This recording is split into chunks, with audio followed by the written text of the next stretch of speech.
Hello, everybody. I am Linda Rost. I'm the 2020 Montana Teacher of the Year, and I'm a top 4 National Teacher of the Year finalist. And your teacher, Mr. Krishna asked if I would record a video to give you some encouragement and information about what's going on in our world right now.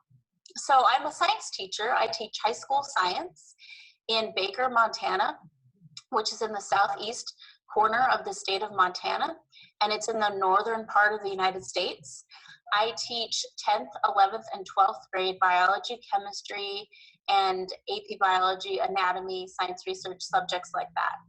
So I wanted to share with you some lessons about science, but also how we can use English in science. We have to use English to communicate about science and also to learn about it better. So today our lesson is going to be on questions in science.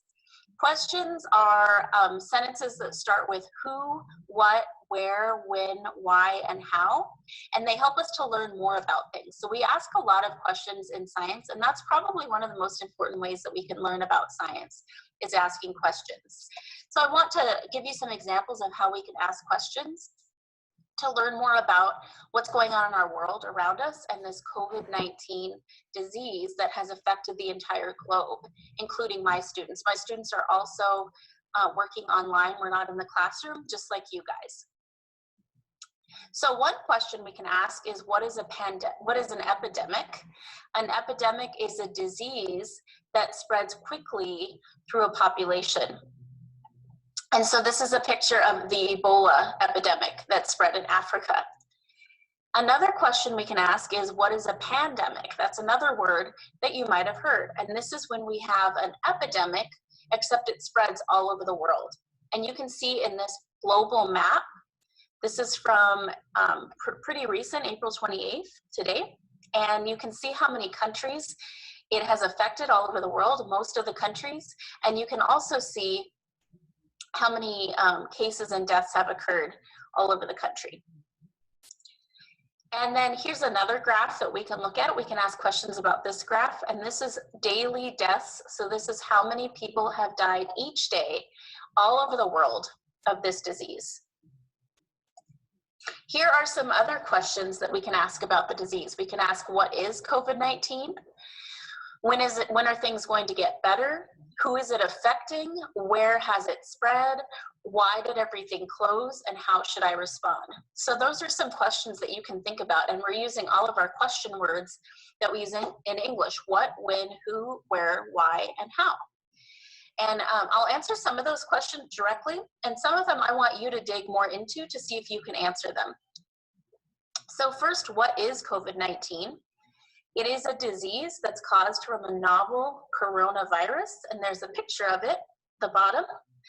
And the name of it is actually SARS-CoV-2. You might have heard that name. It's related to SARS and MERS, which are other epidemics that have spread. It's spread through droplets from when we cough or sneeze. And new studies are showing that people without any symptoms at all can have this disease. Another question that you might have is, what are the symptoms? So these are the main symptoms that we look for. We look for a fever, which is when your temperature is hot and you use a thermometer to check it. We look for a cough, if you have a cough, and difficulty breathing. Those are the main symptoms that they're looking at. Here's another question that you might have had. Why did everything close? You obviously closed your school where you live, and probably a lot of businesses and other things have closed down, stores and parks maybe. Those are some things that are closed here in the United States, in Montana. So one of the reasons why everything closed is we're trying to flatten the curve.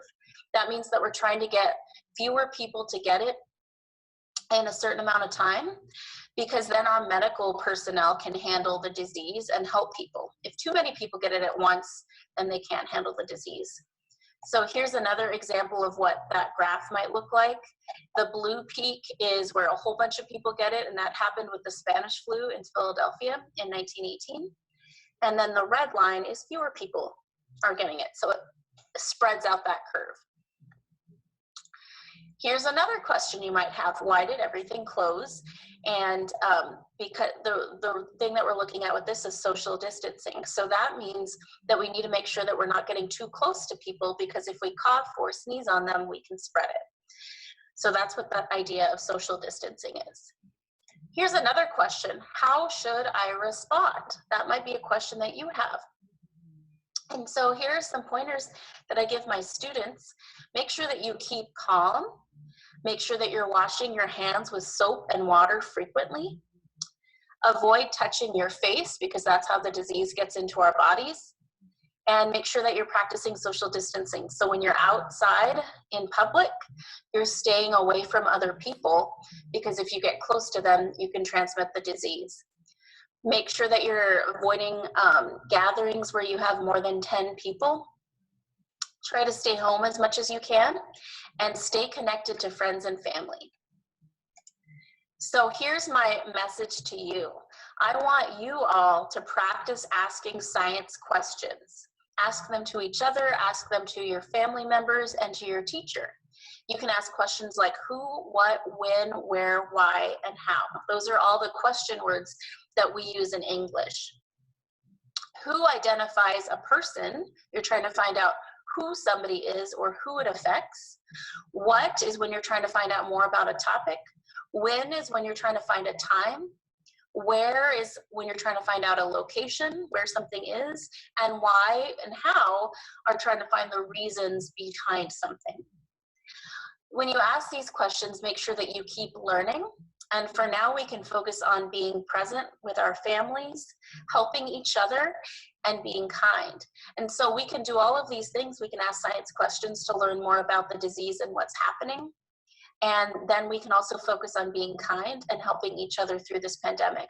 Remember that the whole world is going through this. We're being affected here in Montana, and you're being affected where you live. And we all need to work together to get through this well. Thank you.